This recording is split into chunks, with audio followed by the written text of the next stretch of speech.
населения. Мы, наверное, собираемостью это ключевые такие показатели, которые отражают общее состояние в отрасли электроэнергетики.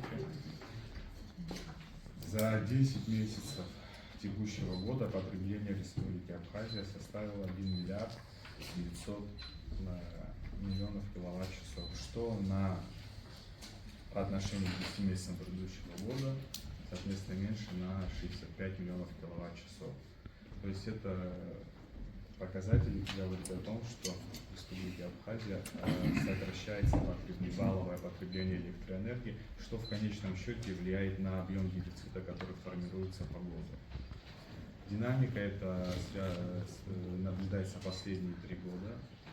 Если в прошлом году валовое потребление республики составило свыше 200 миллиардов 400 миллионов киловатт-часов, например, в 2023 году потребление республики доходило практически до 3 миллиардов киловатт-часов, что, естественно, увеличило тот дефицит электроэнергии, который в республике существовал.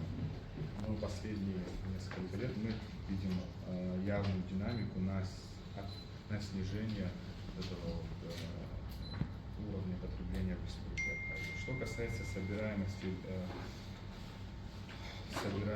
финансовой стороны, по уровню собираемости за 10 месяцев по всем категориям абонентов собираемость составила 53,6%, по юридическим лицам 78,4%, по физическим лицам 36,7%. Нужно отметить, что последние 4 месяца, если мы берем помесячно, а не суммарно нарастающим итогом, общий показатель собираемости по 2 категориям абонентов в среднем составляет 65%.